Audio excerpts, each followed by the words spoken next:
18세기의 실학 사상을 집대성한 우리나라 최고의 실학가이자 개혁가 다산 정약용 선생, 아마 모르는 분들 없으실 겁니다. 그렇죠. 그렇다면 이 정약용 선생이 10년간 유배 생활을 했던 곳은 어딜까요? 네, 그래서 이번에는 그 역사가 서린 곳으로 사적인 여행을 떠나보려고 합니다. 지금 강진으로 출발하시죠. 오늘 찾은 곳은 강진입니다.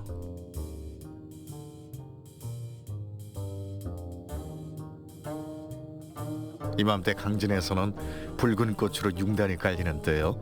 그 꽃을 만나기 위해서 먼저 만덕산에 있는 다산초당으로 향합니다. 초당으로 향하는 길엔 수백 년 된 소나무의 나무 뿌리가 훤히 들여다보이는 뿌리의 길이 있습니다. 많은 생각을 하게 만드는 오묘한 형태의 길. 한 시인은 이 길을 걸으면서 모든 길의 뿌리가 되는 다산을 노래했죠.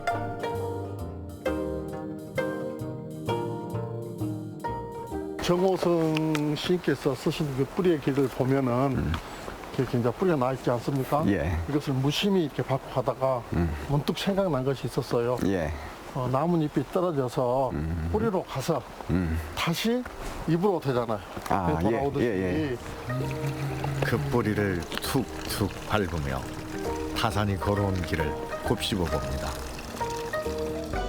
세상 만사 참 고단한 길을 지나간 다산입니다. 그 삶을 생각하면서 소나무가 우거져 있는 뿌리의 길을 지나면 울퉁불퉁한 돌길이 나옵니다. 다산의 제자들 역시 스승을 만나기 위해서 매일같이 이 길을 올랐겠죠. 그 길을 지나면 돌계단이 이어집니다. 조금은 가파른 깔딱고개 끝자락쯤 비로소 다산초당의 모습을 드러내죠. 정약용 선생은 사의제와 보은삼방 등 곳곳을 떠돌다가 이곳에 정착한 후 학문의 세계를 더욱 넓혀갔는데요. 18세기 실학 사상을 집대성한 한국 최대 실학자이자 개혁가로서 목민심서와 경세유표 등 500여 권에 달하는 방대한 저수를 이곳에서 집필했습니다. 그러니까 동백꽃도 지금 피어 있죠. 햇살도 이제 이렇게 딱 봄햇살도 들어오고 그러는데 이 다산초당 뭐 많은 분들이 아십니다만 그래도 간단하게 다산초당 어떤 곳이죠 여기가? 다산 정약용 선생께서 강진 유배 18년 중에 마지막 10년을 거쳤던 곳으로서 이곳이 다산초당이고 동쪽에 있는 남자가 다산동암, 이쪽이 서쪽에 있는 남자가 다산서암. 다산서암은 일명 이제 다성각이라고 하는데 다성각. 차를 마시면서 밤늦도록 학문을 연구했던 곳, 제자들이 그런 뜻이 있습니다. 이 초당의 역할은 지금 같은 학교 교실 역할을 하고 뭐 출판사 역할을 하고 서암은 제자들이 거처했던 곳이고 다산 동암에서 저쪽에 있는 동암 거기서 연구하고 집필하시고 생활했던 장소가 다산 동암입니다. 앉아서 보니까요. 방금 전에 봤는데 이 편에 다산초당 많이 좀 눈에 익은 글씨체 같은데 혹시 어떤 분의 작품인가요 이거는? 이 글씨는 추사 김정인 선생님 글씨를 집자했다고 합니다. 한 자씩 모아서? 그래서 옆에 보면 즉과도인이라는 이제 낙관이 있는데 즉과도인. 즉 과천에 사는 늙은이다 그렇게 표현하고 그래서 동암의 보정삼방 현판 역시 조선 후기의 명필인 추사 김정희의 서체를 집자한 것입니다. 김정희는 다산의 아들 학연, 학유와 막역한 사이이기도 했는데요. 다산이 유배지에서 자신의 학문을 집대성했듯이 추사도 제주에서 유배할 당시 자신의 글씨를 완성했다고 합니다.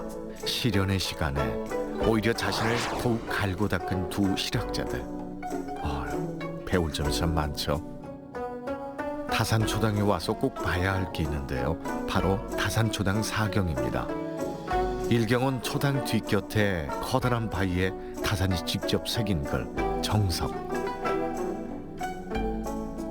이경은 다산이 직접 수맥을 짚어서 판 약천이라는 샘. 삼경은 차를 끓일 때 사용했다는 마당의 평평한 돌 다조. 사경은 초당 옆에 있는 연지석 가산입니다. 모두 다산의 흔적이 남아있죠. 저희 다산 사경 가운데 다산이 가장 중요시 여겼던 그런 또 저기 풍광이 있다면 어떤 게 있었을까요? 물론 정석이라고 봐야죠. 이 정석바위는 그 시 내용을 보면은 중국에서 나라와 백성을 위해서 열심히 살았던 분들, 뭐 도연명 선생, 우임금 이런 분들의 뜻을 따라서 다산 정약용 선생님도 나라와 백성을 위해서 내가 무엇을 할 것인가 라고 많은 생각을 하시면서 이 정석이라는 저 글씨를 새겨 넣은 것이 아닌가. 자, 이젠 꽃길을 걸어볼까요? 다산은 백년사로 가고 또 백년사의 해장은 여기 초당으로 오고 이러면서 서로 오고 갔던 그 길이죠. 다산 초당은 그 공간 자체로도 의미가 있지만 장소와 장소를 잇는 길도 아주 중요합니다. 다산 초당 뒷길은 백년사로 이어지는데요. 바로 이곳에서 붉은 꽃의 향연이 펼쳐집니다. 짙푸른 나뭇잎 사이로 눈부시게 화려한 자태를 뽐내고 있는 동백.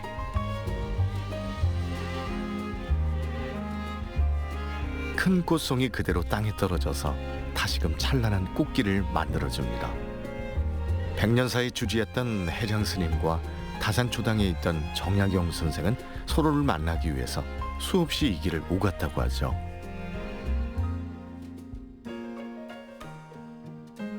방금 이제 그 오솔길 쭉 돌아오면서 뭐 다산 정약용의 마음도 가져봤고 해장의 마음도 가져봤고 그때 당시에 또 그분들이 어떤 마음가짐으로 이 길을 이렇게 오갔을까 그런 생각도 해보면서 왔습니다만 뭐 유교, 불교 그 선각자 되신 분들이 이 길을 걸으시면서 뭐 사고하고 또 같이 토론하고 했던 이제 유교, 불교의 소통의 길이고 철학의 길이다 그렇게 생각합니다.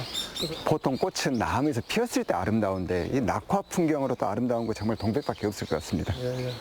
이 동백님은 이제 만덕산 주위에 약 7,000그루가 이렇게 군락을 이루고 있다고 그래요. 그래서 천연기념물 151호로 이렇게 지정돼 있어가지고 관리를 이제 백년사에서 국가에서 관리를 잘 하고 있습니다.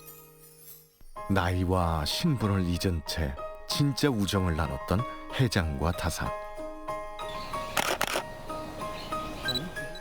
두 사람을 생각하면서 나무와 땅에 피어난 붉은 꽃길을 오래도록 가슴에 담아봅니다.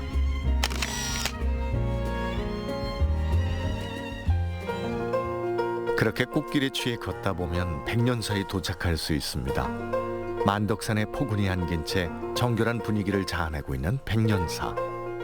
가만히 둘러보기만 해도 절로 마음이 편안해지는데요. 주지 스님에게 다산과 해장의 이야기를 더 자세히 들어볼까요?